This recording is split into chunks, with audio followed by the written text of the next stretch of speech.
15,000 feet ऊपर जहां oxygen की कमी है और ठंडी ऐसी है कि रूह तक कँप जाए, ऐसे में एक वैली ने पूरी दुनिया का ध्यान अपनी तरफ खींच लिया था। और यहीं से कहानी शुरू होती है गलवान वैली की। और आज हम इस वीडियो में जानेंगे गलवान वैली की उस लड़ाई के बारे में जो बिना बंदूकों और मिसाइल्स के लड़ी गई थी। तो वीडियो को अंत तक जरूर देखना, और अगर अभी तक इस चैनल को सब्सक्राइब नहीं किया है तो what are you waiting for, जल्दी से करो। गलवान वैली इतनी इंपॉर्टेंट क्यों है, ये जानने के लिए हमें पहले समझना होगा LAC को, यानी लाइन ऑफ एक्चुअल कंट्रोल। ये एक इमेजिनरी लाइन है जो इंडिया और चाइना के बीच बॉर्डर डिफाइन करती है, लेकिन ये लाइन क्लियर नहीं है। दोनों देश कई जगहों पर अपना क्लेम करते हैं, जिसमें से गलवान वैली एक है। तो इसका असली रीजन जानने के लिए हमें दो चीजों पर फोकस करना होगा। पहला अक्से चिन और दूसरा TSD-BO रोड। अक्से चिन क्या है? ये 38,000 स्क्वायर किलोमीटर का बैरन हाई एल्टीट्यूड डिजर्ट है जो लद्दाख के नॉर्थ ईस्ट में है। इंडिया इस पे अपना हिस्सा मानता है as a part of Jammu and Kashmir, लेकिन 1962 के इंडिया चाइना वॉर के बाद चाइना इसे कंट्रोल करता है। अक्से चिन चाइना के लिए इतना इम्पोर्टेंट इसलिए है क्योंकि इसी के थ्रू चाइना का नेशनल हाईवे 219 गुजरता है जो यांगजेन टू तिब्बत से कनेक्ट करता है। अगर इंडिया ने अक्से चिन पर अपना कंट्रोल बैठाया तो चाइना के लिए ये रोड खतरे में पड़ सकती है। इसीलिए चाइना हमेशा गलवान जैसे नियर बाय एरिया पे नजर रखता है। फिर दूसरा है TSD-BO रोड। ये एक 555 किलोमीटर का स्ट्रेटेजिक रोड है जो इंडिया के नॉर्दर्न मोस्ट मिलिट्री आउटपोस्ट तक है। इंडिया ने इसे 2019 में कंप्लीट किया और ये रोड इंडियन आर्मी को LAC के पास ट्रूप्स, टैंक्स और सप्लाईज जल्दी मूव करने की ताकत देता है। गलवान वैली एक नैरो रिवर है जहां दोनों कंट्रीज के सोल्जर्स पेट्रोलिंग करते हैं और इस रोड के काफी क्लोज है। और जब इंडिया ने यहाँ पे अपनी पेट्रोलिंग और इंफ्रास्ट्रक्चर बढ़ाया तो चाइना को लगा कि उनका कंट्रोल वीक हो सकता है। इसीलिए मई 2020 में चाइना ने गलवान में अपने ट्रूप्स बैठा दिए, टेंट्स लगाए और LAC के इंडियन साइड पे इन्फोर्समेंट किया जो इंडिया के हिसाब से एग्रीमेंट के खिलाफ। 6 जून को दोनों ट्रूप्स के कमांडर्स ने मीट किया और एक बफर जोन डिसाइड किया जहां पे दोनों ट्रूप्स पीछे हटेंगे। और 15 जून को जब इंडियन ट्रूप्स, जिसको लीड कर रहे थे बी संतोष बाबू, ये चेक करने गए कि चाइनीज ट्रूप्स ने अपने टेंट्स वहां से हटाए या नहीं, तभी चाइनीज ट्रूप्स ने उन पर हमला कर दिया और यहीं से शुरू हुआ बैटल ऑफ गलवान। 15 जून की रात को गलवान वैली के पेट्रोलिंग पॉइंट 14 के पास 16 बिहार रेजिमेंट के जवान कर्नल बी संतोष बाबू की लीडरशिप में पेट्रोल कर रहे थे। ये एरिया LAC के बिल्कुल पास था जहां गलवान रिवर के किनारे एक नैरो रॉकी ट्रेन है। 1996 और 2000 के एग्रीमेंट की वजह से LAC पर फायरमैन अलाउड नहीं थे, इसीलिए दोनों साइड्स के पास सिर्फ नॉन लीथल वेपन्स थे।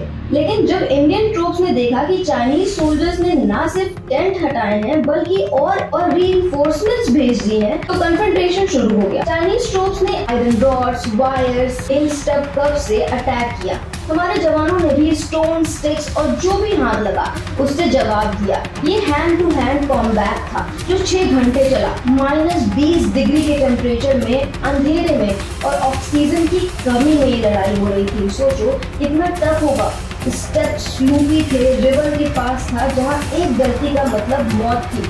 कई जवान गलवान रिवर में गिर गए और फ्रीजिंग पानी और हाइपोथर्मिया की वजह से शहीद हो गए। कर्नल बी संतोष बाबू ने भी डट के सामना किया, अपने ट्रूप्स को लीड किया, जय बजरंग बली का नारा लगाया और खुद शहीद हो गए। टोटल 20 सोल्जर शहीद हुए थे इस बैटल में। इस बैटल के हीरो थे कर्नल बी संतोष बाबू, 16 बिहार रेजिमेंट के कमांडिंग ऑफिसर, जिन्होंने अपने जवानों को फ्रंट लाइन पर लीड किया। उनके साथ थे सिकॉय गुरतेज सिंह, हैविल्डर के पलानी दीपक सिंह और 16 और जवान जिन्होंने अपनी जान दे दी।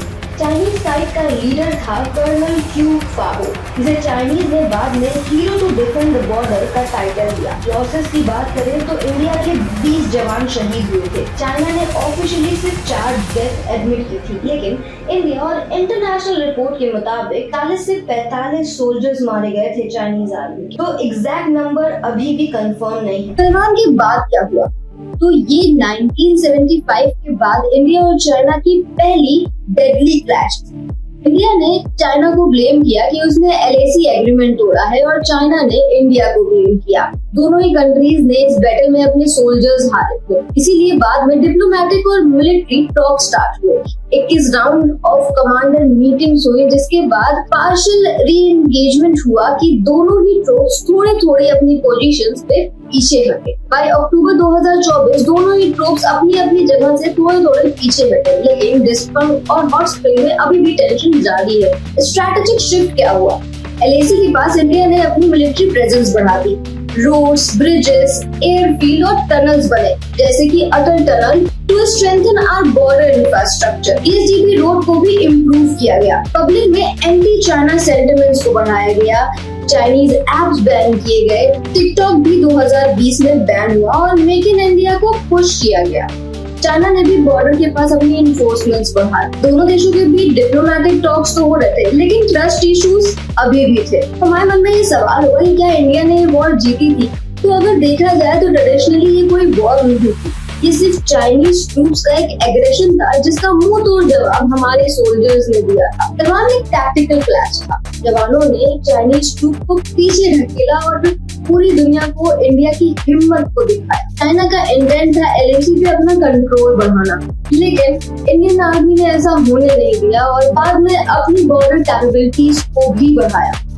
और गलवान वैली देश के लिए सिंबल बन गया सेक्रीफाइस और रिजॉल्व का, जो हमारे जवानों की फाइटिंग स्पिरिट को दिखाता है। ये तो हो गई हमारे सोल्जर्स की फाइटिंग स्पिरिट की बात। अब बात कर लेते हैं हिपोक्रेसी की। हाँ, बॉलीवुड की ही बात कर रही हूँ मैं। वो बॉलीवुड जिसने अभी तक ऑपरेशन सिंदूर में एक शब्द नहीं बोला था, लेकिन अब आपके सामने लेकर के आ रहा है इसी बैटल का एकदम फिल्मी अंदाज, जिसमें हम सबके भाईजान यानी सलमान खान, जो सीज फायर के लिए बहुत ज्यादा खुश हो रहे थे, वो इसमें एक्ट करने वाले हैं। तो वो प्रमोशंस के लिए भी आएंगे और देशभक्ति दिखाएंगे। अब आप जनता हैं, आप सब कुछ जानते हैं कि आपको क्या करना है। मैं कुछ नहीं बोल सकती, मैं बस इतना कहूँगी कि मेरी वीडियो पसंद आई हो तो लाइक करना, सब्सक्राइब करना। पिक्चर अच्छी हो बुरी हो वो 100 तो पार करा ही देते हैं। उन्हें 100 करोड़ से फर्क पड़े या ना पड़े, तो मुझे आपके लाइक और सब्सक्राइब से फर्क पड़ेगा, क्योंकि हम इस चैनल पे बात करते हैं हिस्ट्री से रिलेटेड। तो अगर आपको हिस्ट्री या फिर हमारे सनातन इतिहास के बारे में जानना है तो डिकोडिंग विद आर्या को जरूर सब्सक्राइब कर लेना।